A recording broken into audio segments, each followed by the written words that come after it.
अस्सलाम वालेकुम। आज के इस वीडियो में हम कॉन्ट्रैक्ट एक्ट के जो सेक्शन कवर करेंगे वो है 182 से 189 तक, जिसमें हम आज की इस वीडियो में पढ़ेंगे कॉन्ट्रैक्ट ऑफ एजेंसी।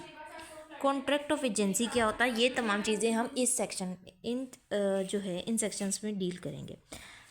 सबसे पहले अगर हम A182 की बात करूँ तो इसमें एजेंट और प्रिंसिपल डिफाइन किया गया है। अब सबसे पहले हमें एजेंट और प्रिंसिपल की डेफिनेशन पर जाने से पहले हमें ये पता होना चाहिए कि एजेंसी क्या होता है। रिलेशनशिप जो है बिटवीन इस एजेंट और प्रिंसिपल के दरमियान जो रिलेशन क्रिएट होता है उसे हम कहते हैं कॉन्ट्रैक्ट ऑफ एजेंसी। अब एजेंट क्या है? एजेंट ऐसा पर्सन होता है जो employ to do any act for another, जो क्या करता है, किसी दूसरे पर्सन के लिए कोई एक्ट करता है और उस पर्सन को क्या करता है, रिप्रेजेंट करता है डील करते हुए। थर्ड पर्सन के साथ जब वो डीलिंग कर रहा होता है उस पर्सन को रिप्रेजेंट कर रहा होता है, ऐसा पर्सन क्या होता है? एजेंट होता है, जो किसी दूसरे पर्सन के बिहाफ पर कोई एक्ट करे और उसको रिप्रेजेंट करे। ठीक है, किसके साथ डीलिंग करते हुए? थर्ड पर्सन के साथ डीलिंग करते हुए। और ये पर्सन क्या होगा? एजेंट होगा। द पर्सन फॉर हुम सच एक्ट, जिस पर्सन के लिए एजेंट जो है वो एक्ट कर रहा होगा उसको हम कहते हैं प्रिंसिपल, और जिसको वो रिप्रेजेंट कर रहा होता है उसको हम कहते हैं प्रिंसिपल। यानी जो पर्सन एक्ट कर रहा है प्रिंसिपल के लिए, उसको रिप्रेजेंट कर रहा है डील करते हुए, थर्ड पर्सन के साथ डीलिंग करते हुए, उसको कहते हैं एजेंट। और जो पर्सन जिस पर्सन के लिए एजेंट जो है काम कर रहा होगा, उसको रिप्रेजेंट कर रहा होगा, उसको हम कहते हैं प्रिंसिपल। ठीक है, और इन दोनों के रिलेशन इन दोनों का रिलेशन क्रिएट होता है। ठीक है, ये कॉन्ट्रैक्ट जो है ये रिलेशन क्रिएट करता है एजेंट और प्रिंसिपल के दरमियान, इसको हम कहते हैं एजेंसी। कॉन्ट्रैक्ट ऑफ एजेंसी है ये। ठीक है, अब हमारे पास आ जाता है हु मे एम्प्लॉय एजेंट। कौन जो है वो किसी को एजेंट रख सकता है, यानी यहाँ पे प्रिंसिपल की बात हो रही है। किसकी बात हो रही है? प्रिंसिपल की बात हो रही है कि कौन जो है वो प्रिंसिपल बन सकता है किसी भी पर्सन का एजेंट। ठीक है, any person who is of the age of majority, principal वो ही बनेगा जो कि मेजर होगा। He should be a major, उसने मेजोरिटी होगी, उस मेजोरिटी एज अटेंड कर ली होगी जो कि अकॉर्डिंग टू लॉ होगी। और who is of sound mind, यानी वो साउंड माइंड होगा। मे एम्प्लॉय किसी को भी फिर एजेंट रख सकता है। अनसाउंड माइंड तो उसको तो समझ ही नहीं होती। ठीक है, और जो रही बात मेजर की, मेजोरिटी एज की, कि माइनर क्यों नहीं हो सकता प्रिंसिपल? क्योंकि एजेंट जो है, अगर वो एजेंट को अपॉइंट करेगा तो एजेंट के हर एक्ट के लिए जो है वो प्रिंसिपल लाइबल होता है। और अगर माइनर प्रिंसिपल होगा तो माइनर किसी भी सूरत लाइबल नहीं होता किसी भी एक्ट के लिए, क्योंकि वो इनकम्पिटेंट टू कॉन्ट्रैक्ट है। इसके बाद हमारे पास सेक्शन आ जाता है who may be an agent. अब हमने पढ़ा कि उसमें ये बताया गया प्रिंसिपल कौन बन सकता है। इस सेक्शन में बताया गया है कि भाई एजेंट कौन बन सकता है। तो as between the principal and third person any person may become an agent, but no person who is any person may become as between the principal के और थर्ड पर्सन के दरमियान कॉन्ट्रैक्ट करवाने के लिए कोई भी पर्सन जो है वो क्या कर सकता है? एजेंट बन सकता है। बट नो पर्सन, लेकिन कोई ऐसा पर्सन नहीं बनेगा जो कि एज ऑफ मेजोरिटी ना हो, यानी वो मेजर ना हो, अनसाउंड माइंड ना हो, वो एजेंट नहीं बन सकता। वही रिक्वायरमेंट जो प्रिंसिपल के लिए वही है।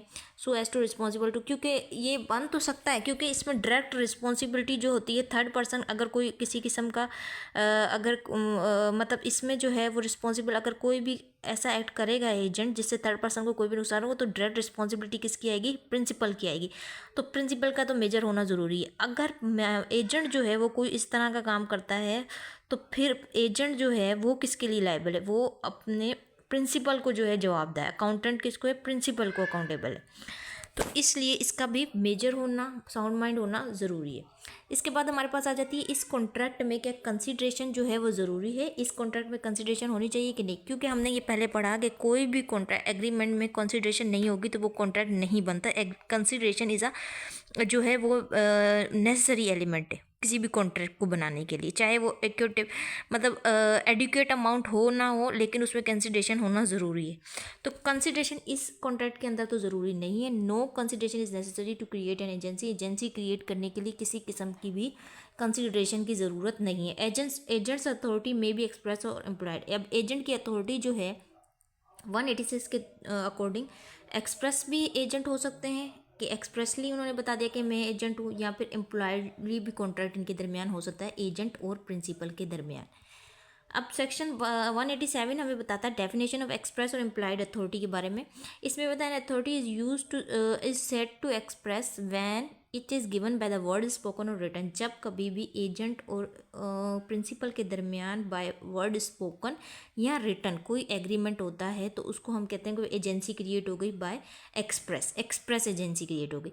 अब अथॉरिटी जो है is said to be implied. अब अथॉरिटी क्या है, वो अगर प्रिंसिपल जो है वो अथॉरिटी गिवन कर देता है एजेंट को बाय एम्प्लॉयड बाय ऐसे एक्ट। एम्प्लॉयड में ऐसा होता है कि आपके एक्ट और क्या कहते हैं कंडक्ट से जो है पता चलता है कि ये जो है एजेंसी क्रिएट होगी, रिलेशनशिप क्रिएट हो गया बिटवीन एजेंट और प्रिंसिपल में, और जिससे जो है एजेंसी क्रिएट हो गई।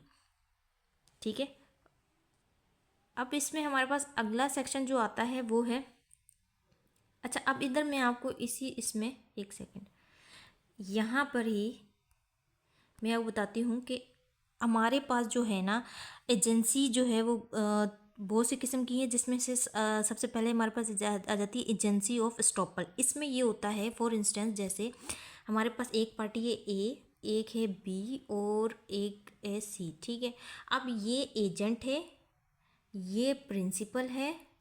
अब इसमें क्या होता है कि अब प्रिंसिपल बाय एक्ट ऐसे थर्ड पर्सन के साथ डीलिंग करते हुए प्रिंसिपल जो है ऐसे बिहेव करता है, इसके कंडक्ट से ऐसे लगता है कि ए जो है इसका एजेंट है।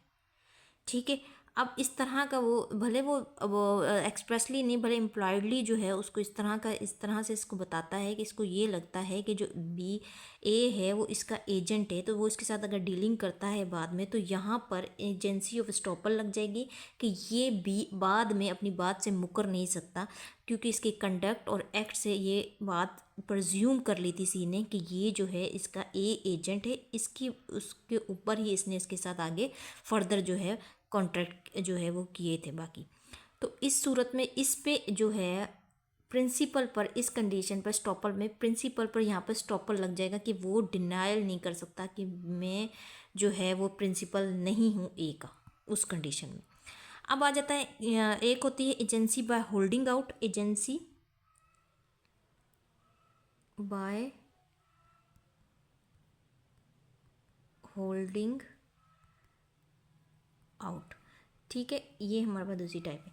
एजेंसी ऑफ होल्डिंग आउट में ये है कि इसमें अब जैसे फॉर इंस्टेंस हमारे पास मिस्टर एम है, एन है थर्ड पर्सन, मिस्टर एम जो है वो प्रिंसिपल है यहाँ पर, और यहाँ पर जो है एल जो है वो है हमारे पास एजेंट। अब एजेंट जो है यहाँ पर होल्डिंग आउट में यहाँ पे एजेंट जो है वो इस तरह से बयान करता है एम्प्लॉयडली कि एम जो है उससे ये लगता है कि एम जो है वो यहाँ पर एजेंट इसका इस एल का क्या है, प्रिंसिपल है। ठीक है, और इनके दरमियान कॉन्ट्रैक्ट ऑफ एजेंसी क्रिएट हुआ है, और एन ये प्रिज्यूम कर लेता है कि इसके इन दोनों के इस एटीट्यूड से कि एल जो है वो वाकई एजेंट है एम का। तो इस सूरत में ये क्या है, contract of holding, agency of holding out. ठीक है, अब एजेंसी जो है, एक एजेंसी जो है वो नेसेसिटी से भी जो है वो क्रिएट हो जाती है, यानी कोई ऐसी ज़रूरत हो जाती है जिसमें जो है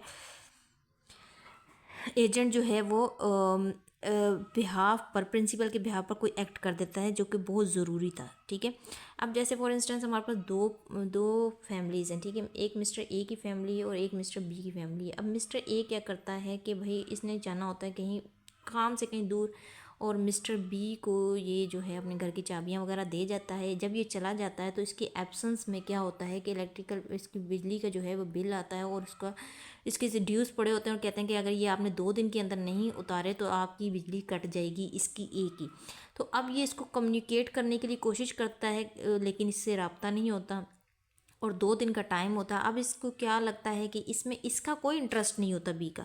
अब ये इस नेसेसिटी में जो है इसका जो है एजेंट बन जाता है, और इसके बिहाफ पर डिसीजन लेके क्या करता है, बिल पे कर देता है। तो ये एजेंसी ऑफ नेसेसिटी है, जहाँ पर नेसेसिटी की बुनियाद पर इसने बी जो है वो एजेंट बन जाता है किसका, ए का। ये कॉन्ट्रैक्ट ऑफ एजेंसी हैं, कुछ टाइप्स हैं। इसके बाद हमारे पास आ जाता है section 188 extent of agents authority के कितनी मतलब हद तक जो है एजेंट जो है अपनी अथॉरिटी को यूज़ कर सकता है। An agent having authority to do an act has authority to do every lawful thing which is necessary in order to do such act. An agent having an authority to carry on business has a authority to every lawful thing necessary for the purpose of use usually done in the course of conducting such business। यानी agent ने principal के लिए वो तमाम necessity वो तमाम जो है नेसेसरी मीन जो हैं वो यूज़ करने हैं अपनी लाइबिलिटी को। इसने तमाम एजेंट ने लॉफुल जो है वो एक्ट करने हैं अपनी ड्यूटी को परफॉर्म करने के लिए। क्यों? क्योंकि वो किसको रिप्रेजेंट कर रहा है? प्रिंसिपल को रिप्रेजेंट, उसके लिए उसने वो तमाम लॉफुल मीन जो है वो यूज़ करने हैं अपनी ड्यूटी को डिस्चार्ज करने के लिए। इसके बाद हमारे पास सेक्शन आ जाता है लास्ट इसका 189 agents authority in emergency. Emergency अगर कोई हो जाती है तो उस सूरत में क्या एजेंट की जो है वो अथॉरिटी है। An agent has authority in emergency to do all such act for the purpose of protecting his principal from loss as would be done by a person of ordinary prudence in his own case under similar. अब एक agent की जो है वो authority है कि क्या करे, इमरजेंसी में वो तमाम एक्ट करे जो कि अपने उसके प्रिंसिपल को प्रोटेक्ट करने के लिए हो, कि वो उसको प्रिंसिपल को किसी किस्म का भी लॉस ना हो। जैसे एक ऑर्डिनरी जो है प्रूडेंस आम जहन फहम जो इंसान है कि भाई एक आम समझने वाला इंसान है, जब वो जो है उस सिचुएशन में वही डिसीजन लेता जो एजेंट ने लिया है, तो इस तरह का वो एक्ट कर सकता है इमरजेंसी की सूरत में एजेंट। जैसे फॉर इंस्टेंस हमारे पास यहाँ पे एक एग्जांपल पुट करते हैं। ए है, ठीक है, इस ये बी को डिलीवर करता है अपने गुड्स और बोलता है एजेंट है ये इसका, ठीक है, ये प्रिंसिपल हो जाता है। तो ये बोलता है गुड्स देता है, और ये गुड्स ऐसे होते हैं जो पेरिशेबल नेचर के होते हैं, यानी जल्द ख़राब हो जाने वाले नेचर के होते हैं। अब ये ट्रक जो है, ये ट्रक को डिलीवर करा रहा होता है मिस्टर जी को। अब ये यहाँ पे ट्रक जो है वो कहीं रास्ते में स्ट्रक हो जाता है, और कोई भी कुछ भी कर लें ख़राब हो जाता है, या वो मतलब इतना टाइम लग जाएगा कि गुड्स ख़राब हो जाएंगे। तो वो इस सूरत में अब वो क्या करेगा, इसको उसी मार्केट वैल्यू में, जैसे कि इसके अपने गुड्स थे, जैसे इसको अपने गुड्स की फ़िक्र होती है, उनको जो है वो सेल कर सकता है, और उसका जो नेट प्रॉफिट है वो सब जो है वो किसको देगा, प्रिंसिपल को देगा। तो इस तरह की सिचुएशन में इमरजेंसी में ये भी अथॉरिटी है कि वो इस तरह के डिसीजन एजेंट ले सकता है अपने प्रिंसिपल के बिहाफ पर।